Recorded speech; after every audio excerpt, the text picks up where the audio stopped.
Hello, ladies and gentlemen, and welcome back here on The Vibe. This is Cody, and on the line right now, I have a very special guest. He's coming here tonight to the Peak. He's big in this neck of the woods. People love him around here. The Motor City Madman, Uncle Ted, as they like to call him. Ted Nugent's on the line. Ted, how you doing today? I'm doing great, Cody. I am the Vibe. I am the Penn's Peak Vibe. I'm your blood brother. I'm your soul brother. I'm your backstrapper. I am Fred Bear with a guitar, damn it. Oh, my God. That's the greatest introduction I've ever had of an interview. Well, Cody, I got to tell you, here it is 2018, and I am so cocked, locked, and ready to rock the Glock, Doc, I can hardly stand myself. For me to be able to tell you, Cody, that in July of 2018, that I am without a doubt having the most fun, exhilarating, ridiculous, high-energy, throttling rock and roll rhythm and blues orgy every night is literally gravity-defying, with Greg Smith on the bass guitar and the God of Thunder, Jason Hartless, on the drums.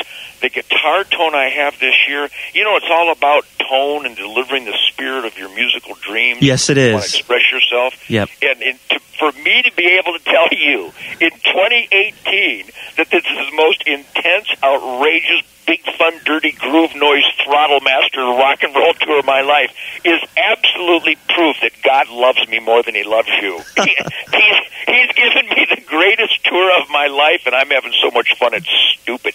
Ted, that sounds very... I mean, there's really not even a word to describe your enthusiasm right now. I love it. Well, you know, it's not just the band, not just what Greg and Jason do. And, of course, if you look back, I mean, 2018, that means I've been doing this for 60 years. How wow. Adorable is that? But the musicians, Cody, that I've been privileged and honored to collaborate with and jam and create these musical masterpieces, the music that Bo Diddley and Chuck Berry and Little Richard and James Brown. Oh, great stuff, man! Great stuff. All the masters taught me to continue to experiment and find the ultimate bass tone and the ultimate PA and my crew. I have the best crew in the world. These guys, you know, my crew, because I don't work during the hunting season, right? which Yeah, is about 8 months long. So my crew works for everybody from ZZ Top and Metallica and Paul McCartney and Billy Joel. Wow. And the Foo Fighters. I mean, my crew is the most professional, in-demand crew in the world. And so we really love the music, so we make sure that every night is the best sound, the best presentation, the best tone, the tightest band in the world. So when you have that kind of gang and team around you, I'm telling you, every night is the most important concert of our lives. And in 2018, the music made me do it, damn it. Ted, I want to go all the way back to the start. How'd you get into music? What sparked your interest?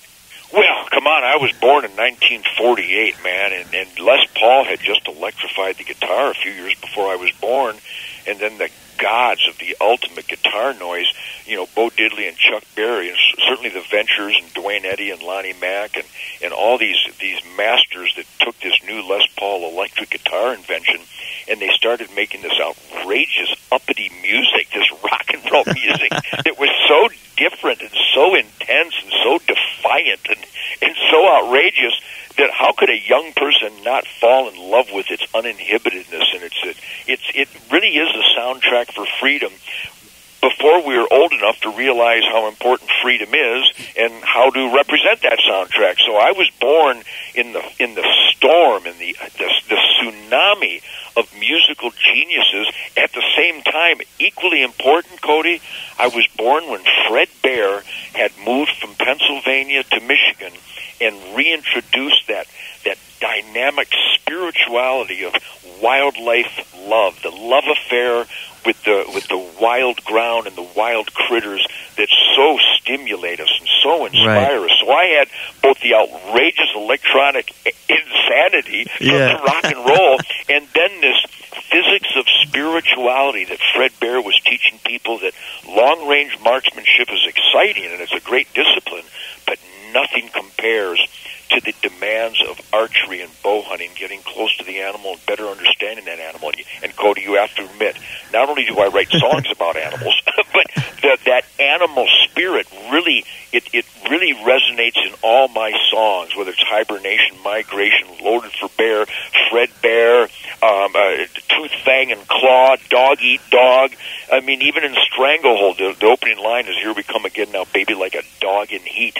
So I've had a real touch and connection with the animal world, and so everything was so stimulating, and it's really, really, really important, Cody. Yeah. I'm 70 years clean and sober. So when you take good care of your sacred temple, and you live to live, and you live to absorb all the attitude and spirit and emotions and outrage and life around you, that inspires you. And when you pick up a guitar, it sounds like my music. So I'm a lucky, lucky guy. Ted, man, that's what I love about you, man. You're high on life. I love it. I love every... Absolutely. I'm stoned on life. I'm intoxicated. I'm inebriated just on guitar tones. That's probably the best tones, man. I mean, honestly, if you're going to go out, those are the sounds that you want to hear. You know what I mean? I play a Gibson Birdland guitar, and I was inspired by a guy named Jimmy McCarty, who was in a band in Detroit I opened up for in 1959, 1960. And he played a Gibson Birdland, which nobody played. Everybody played a Les Paul or a Stratocaster or an SG back then. But Jimmy McCarty, with Billy Lee and the Rivieres, I opened up for him at the Walled Lake Casino with Martha and the Vandellas and Gene Pitney. You have to Google that. But anyhow, I watched this Jimmy McCarty playing, and they changed their name a few years later to Mitch Ryder and the Detroit Wheels. And I'll never forget the wall of sound from this hand-carved, arched-top spruce jazz guitar from the Craftsman in Kalamazoo, Michigan at Gibson. And it had such a voice, such a resonance. And so eventually when I cut enough lawns and washed enough cars and delivered enough newspapers, that's the way to do it. I bought myself a Gibson Birdland. And when you hear a Ted Nugent lick, you know it's me. Because the Gibson Birdland, and now with the advent of the Magnatone amplifiers, my tone this year, it's just insane, rich, fat, greasy barbecue guitar tone. So that inspires me a lot because I love the sound of a great guitar, and I make sure mine's the greatest every night. Man, I know the love here that you give is great. The fans love you here. The venue here at the Peak is great. I know you love it here, and everybody says when they come see a Ted Nugent show, especially here at the Peak, it's like this most elaborate event that they've ever seen in their life. They never forget it, man. Never forget it. Well, there's a spirit in the air at all my concerts. I keep saying, and I really mean this, at Penn's Peak, this is going to be, I will calculate it accurately before the show, but it will probably be my 6,700th concert. Wow. No, let me get it. I'll tell you exactly what it's going to be. Tonight at Penn's Peak, this will be my 6,698th concert. Whoa. And every concert is the most important, but something out-of-body happens when you know that you're in the deer hunting family campfire zone of Pennsylvania where Fred Bear was born, and everybody shares the spirit of our Constitution, our Bill of Rights, the Declaration of Independence, the great spirit of the damn wild. I mean, my audience has got more licensed hunters per capita than any place in the world. So there really is, and the term blood brother, I use that term to identify my audience that is optimized at Penn's Peak. Those are my blood brothers out there, man. They know that I fight for their rights. They know that I put my life on the line every day for the Constitution, the Bill of Rights, and equally important, our hunting, fishing, and trapping and gun rights. Those are very important to working hard, playing hard Americans. And at Penn's Peak, that is an Uncle Ted spirit campfire that I absolutely cherish, man. Yeah. We love you up here, Ted. And I feel the love, baby. And you know what? Our radio station's about 20 steps from backstage, so when you're coming into the show, you're going to see us, and bada bing, there we are. We're right there. Hallelujah. I should stop because I do a lot of radio. I've been doing radio interviews from probably 1964, 1965 when I started the Amboy Dukes. And I love talking about the music, and the music is more than just a one-night thing. It's the soundtrack for our American dream. It's the soundtrack for our quality of life, both the good, the bad, the ugly, the outrageous, the emotional, the spiritual, the family, the physical, the sexiness. So it really covers all those human experiences, and I know that I'm such a freewheeling son of a bitch that when I pick up the guitar, I'm expressing the attitude and the spirit and the beliefs of those people that are with me every night. And that's serious business. Oh, yeah. You don't have to think about self-evident truths. You don't have to think about instincts.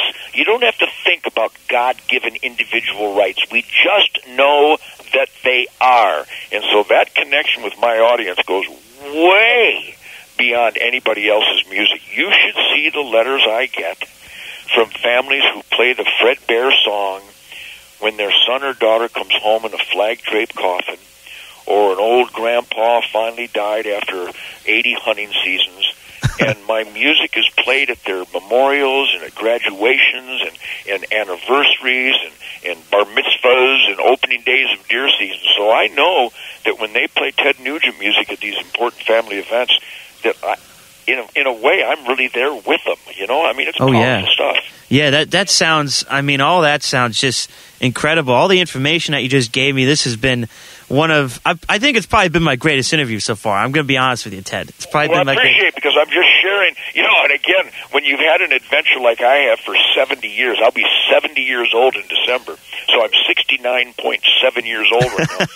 When you've lived a life so full and you've been clean and sober so that you don't miss anything, being clean and sober is so critical for ultimate happiness and ultimate fulfillment, and to be the best you can be for your family and your loved ones and your neighbors and the country and the great spirit of the wild. And when you're clean and sober for all these years in an intense lifestyle like mine, right, you really understand what makes people tick and what makes the world go round. So I'm eager to share that observation and experience with people. So when you say it's a great interview, it's not a Ted Nugent thing. It really is we the people, American, working hard, playing hard families. That's who I represent. Oh, man, Ted, I mean, this has been an honor to talk with you, and hopefully I get to meet you here when you come in. And, you know, the doors to Penn's Peak Radio always open to you, and have a great show tonight. And I thank you for the time, man. I appreciate it. Cody, God bless you, man. God bless America. God bless Pennsylvania. And God bless all my Penn's Peak Fred Bear blood brothers. We will rock you tonight like you've never been rocked before. I virtually guarantee it. Yes, sir, Ted. Hey, Ted, you take care. Have a great rest of your day. Cody, live it up. Godspeed. All right. Peace.